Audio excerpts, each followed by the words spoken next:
اسلامی تاریخ میں امام مالک بن انس رحمہ اللہ کی شخصیت ایک روشن ستارے کی مانند ہے۔ آپ کی زندگی علم، تقوی، خشیت الہی اور اخلاق حسنہ کا بہترین نمونہ ہے۔ امام مالک رحمہ اللہ صرف ایک محدث اور فقیہ ہی نہیں تھے، بلکہ آپ کی پوری زندگی ایک کلی کتاب تھی جس سے ہر مسلمان رہنمائی حاصل کر سکتا ہے۔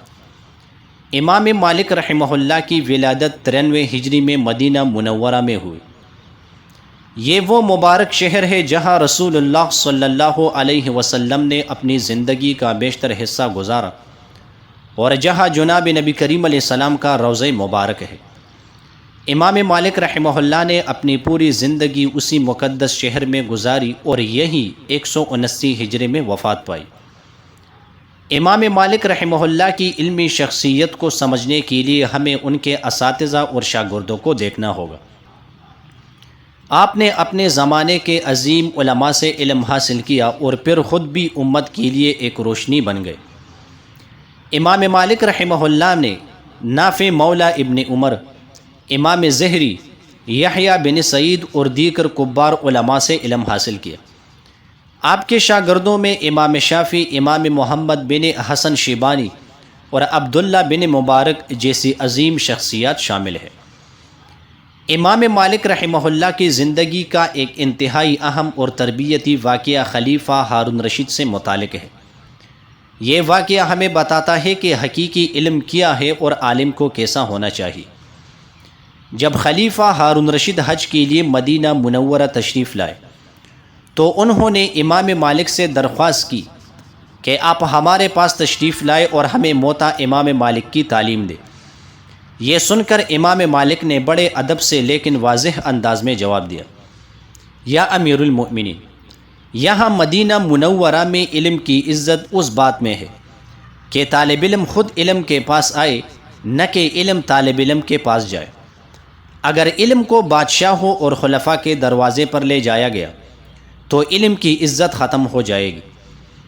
یہ بات سن کر ہارون رشید، جو اس وقت کے سب سے طاقتور حکمران تھے، امام مالک کی عظمت اور بے نفسی کو سمجھ گئے۔ انہوں نے خود امام مالک رحمہ اللہ کی خدمت میں حاضر ہو کر علم حاصل کیا۔ جب خلیفہ ہارون رشید اور ان کے دونوں بیٹے امین اور مامون امام مالک کے درس میں آئے تو امام مالک رحمہ اللہ نے انہیں وہی عزت دی جو دوسرے طلباء کو دیتے تھے، نہ کم نہ زیادہ۔ خلیفہ نے کہا، یا امام، میرے دونوں بیٹوں کو خاص توجہ سے پڑھائے۔ امام مالک رحمہ اللہ نے جواب دیا، امیر المؤمنین، علم اللہ تعالیٰ کی نعمت ہے اور یہ اسے ملتا ہے جو اس کا طالب ہو۔ میں نہیں کہہ سکتا کہ کس میں کتنی صلاحیت ہے، یہ اللہ تعالیٰ کا فضل ہے۔ ایک دن درس کے دوران خلیفہ کے دونوں بیٹوں میں سے ایک نے کچھ لاپرواہی دکھائی۔ امام مالک رحمہ اللہ نے فوراً ٹوکا، اے نوجوان، اگر تمہیں علم کی قدر نہیں ہے تو یہاں کیوں بیٹھے ہو؟ علم عزت مانگتا ہے۔ یہ دیکھ کر ہارون رشید نے اپنے بیٹوں سے کہا، دیکھو، علم کے سامنے بادشاہت کی کوئی حیثیت نہیں۔ امام مالک کو اللہ تعالیٰ نے وہ مقام دیا ہے جو کسی بادشاہ کو نہیں ملا۔ امام مالک کی سب سے بڑی علمی یادگار الموطا ہے۔ یہ کتاب حدیث اور فقہ کا ایک عظیم خزانہ ہے۔ امام مالک نے 40 سال کی محنت سے اس کتاب کو مرتب کیا۔ امام شافعی رحمہ اللہ فرماتے ہیں، قرآن کے بعد زمین پر موطا امام مالک سے زیادہ صحیح کوئی کتاب نہیں ہے۔ امام مالک نے موطا میں 10,000 احادیث میں سے صرف 500 کے قریب احادیث کو جگہ دی۔ ان کا معیار یہ تھا کہ صرف وہی احادیث لے جو سند اور متن کے اعتبار سے مکمل طور پر صحیح ہو۔ امام مالک کی عظمت کا ایک اہم پہلو ان کی تواضع تھی۔ آپ اکثر فرمایا کرتے تھے، میں نے کبھی کوئی فتویٰ نہیں دیا جب تک میں نے 70 علماء سے مشورہ نہیں کیا۔ ایک مرتبہ کسی نے امام مالک رحمہ اللہ سے ایک مسئلہ پوچھا۔ امام مالک نے فوراً جواب نہیں دیا بلکہ کہا، لا ادری، یعنی میں نہیں جانتا۔ سائل حیران ہوا اور بولا، آپ جیسا عالم کہتا ہے کہ نہیں جانتا۔ امام مالک نے فرمایا، بیٹے، لا ادری کہنا نصف علم ہے۔ جو چیز میں نہیں جانتا اس میں غلط بات کہنا اللہ کے سامنے جواب دہی ہے۔ ابن عمر رضی اللہ عنہ جیسے جلیل القدر صحابی بھی فرمایا کرتے تھے، کہ جو بات نہیں جانتے وہ نہیں بتاتے۔ امام مالک کی زندگی کا سب سے مشہور واقعہ حدیث کی تعلیم کے دوران پیش آیا۔ ایک دن امام مالک حدیث رسول اللہ صلی اللہ علیہ وسلم بیان کر رہے تھے، اچانک ایک بچھو نے ان کے پاؤں پر ڈنک مار دیا۔ امام مالک کے چہرے کا رنگ متغیر ہوا، لیکن انہوں نے حدیث کو مکمل کیا۔ جب درس ختم ہوا تو صحابہ نے دیکھا کہ آپ کا پاؤں سوجا ہوا تھا اور آپ درد میں تھے۔ لوگوں نے پوچھا، یا امام آپ نے اس وقت کیوں نہیں بتایا؟ امام مالک نے جواب دیا، میں کیسے حدیث رسول اللہ صلی اللہ علیہ وسلم کو درمیان میں چھوڑ سکتا تھا؟ جناب نبی کریم علیہ السلام کی حدیث اس بات کی مستحق ہے کہ اس کی تعلیم پورے احترام اور ادب سے دی جائے۔ یہ واقعہ صحیح سندوں سے منقول ہے اور امام مالک کی سیرت کی کتابوں میں موجود ہے۔ امام مالک کی زندگی میں خشیت الہی کا بہت بڑا رول تھا۔ آپ رات کو عبادت میں گزارتے اور دن کو علم کی تعلیم میں۔ ابن وہب رحمہ اللہ بیان کرتے ہیں، میں نے امام مالک کو کبھی حدیث بیان کرتے ہوئے نہیں دیکھا مگر یہ کہ ان کی آنکھوں میں آنسو ہوتے تھے۔ جب ان سے پوچھا گیا تو انہوں نے کہا، جناب نبی کریم علیہ السلام کی احادیث یاد کرنا اور انہیں بیان کرنا بہت بڑی ذمہ داری ہے۔ اگر میں نے ایک لفظ بھی غلط کہا تو قیامت کے دن اللہ تعالیٰ کے سامنے جواب دہ ہوگا۔ امام مالک کی زندگی سادگی کا نمونہ تھی۔ حالانکہ آپ کے پاس بہت سے طلباء تھے اور خلفاء آپ کو انعامات دیتے تھے، لیکن آپ نے کبھی دنیاوی عیش و آرام کو نہیں اپنایا۔ آپ کا گھر سادہ تھا، لباس سادہ تھا، لیکن صاف ستھرا اور باوقار۔ آپ فرماتے تھے، عالم کو چاہیے کہ وہ اپنے ظاہر سے بھی لوگوں کو دین کی تعلیم دے۔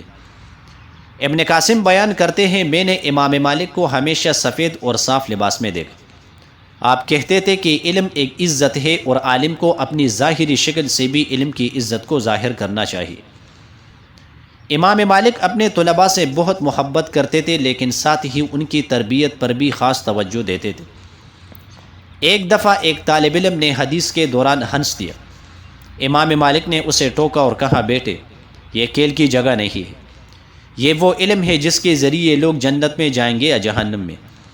اگر تم اس کی قدر نہیں کر سکتے تو یہاں سے چلے جاؤ۔ لیکن ساتھ ہی امام مالک اپنے طلباء کی ضروریات کا بھی خیال رکھتے تھے۔ اگر کوئی طالب علم مالی مشکل میں ہوتا تو آپ خود اس کی مدد کرتے۔ امام شافعی رحمہ اللہ امام مالک کے عظیم شاگردوں میں سے ہے۔ امام شافعی فرماتے ہیں، امام مالک اللہ کی حجت ہے اپنی مخلوق پر۔ امام شافعی جب بھی امام مالک کا ذکر کرتے تو بڑے ادب اور احترام سے کرتے۔ وہ کہتے تھے، جب علماء کا ذکر ہو تو امام مالک ستارہ ہے۔ امام مالک نے امام شافعی کی ذہانت کو پہچانا اور ان کی بہت تعریف کی۔ آپ نے فرمایا، یہ نوجوان اپنے زمانے کا عالم ہوگا۔ امام مالک کے فیصلوں میں عدل و انصاف کا بہت خیال رہتا تھا۔ آپ کبھی کسی کی رعایت نہیں کرتے تھے، چاہے وہ امیر ہو یا غریب۔ ایک مرتبہ ایک امیر شخص نے ایک غریب سے تنازعہ میں امام مالک سے فیصلہ چاہا۔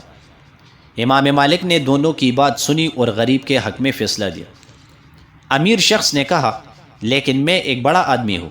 امام مالک نے فرمایا، اللہ کے نزدیک سب برابر ہے، حق صرف حق کے مالک کا ہے، چاہے وہ چھوٹا ہو یا بڑا۔ امام مالک کی وفات 179 ہجری میں مدینہ منورہ میں ہوئی۔